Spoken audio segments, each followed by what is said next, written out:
Omówimy sobie zaimek anaforyczny nen na no w języku kaszubskim. Zanim zaczniemy, małe zastrzeżenie. Materiały tutaj prezentowane mają na celu odzwierciedlenie języka zbliżonego do języka native speakerów, urodzonych przeważnie w XX wieku.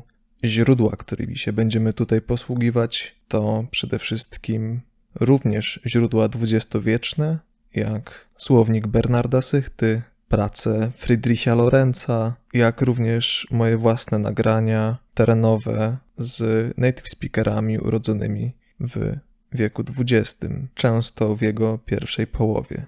Zaimek anaforyczny odnosi się do tego, co już było wzmiankowane, albo co jest mówiącemu znane, czyli nen to ten, o którym już coś wiemy, o którym już była mowa, ten, który znamy. Najbliższym odpowiednikiem tego zaimka w języku polskim jest zaimek ów, owa, owo. Z tym zastrzeżeniem jednak, że zaimek nen jest w języku kaszubskim używany częściej niż ów w języku polskim. Zaimek ten oczywiście odmienia się przez wszystkie rodzaje i przypadki, więc ów chłopak to nen knyp, owa furtka to na porta, owo społeczeństwo to no spuele. Jeśli sięgniemy po przykłady ze słownika Bernarda Sychty, znajdziemy tam takie jak na z nim młedrim ciepko na głowie, co dosłownie musielibyśmy przetłumaczyć jako owa w domyśle kobieta czy dziewczyna z owym niebieskim kapeluszem na głowie. Od razu możemy wyczuć, że to dosłowne tłumaczenie na język polski po polsku brzmi nie do końca naturalnie, co potwierdza wcześniejszą uwagę, że w języku kaszubskim zaimek anaforyczny stosuje się częściej. Podany przykład odnosi się do kogoś, o kim już coś wiemy, w tym przypadku, że ma niebieski kapelusz na głowie. Inny przykład na z tym długim nosa, czyli owa, ta w domyśle kobieta z tym długim nosem.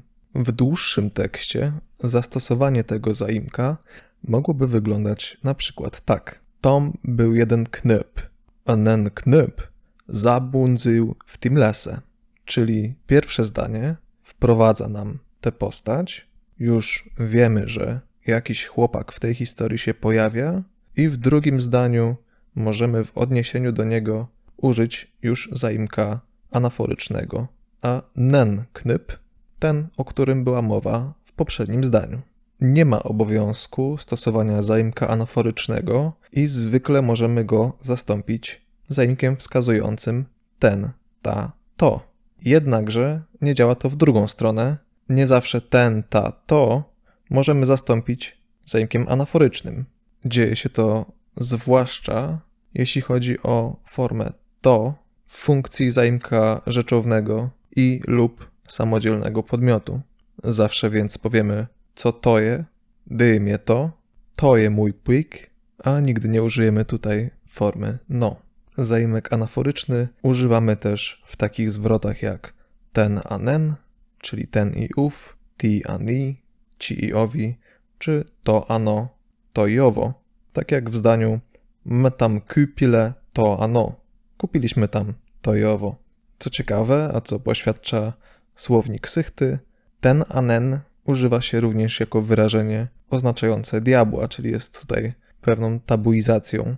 Tak jak w przykładzie nie chcę ten a nen weznie, co moglibyśmy przetłumaczyć jako idź do diabła. Tak jak wspominałem, zaimek anaforyczny odmienia się przez wszystkie przypadki i rodzaje. Aczkolwiek w zapamiętaniu może pomóc fakt, że odmienia się zupełnie tak samo jak zaimek ten, ta, to.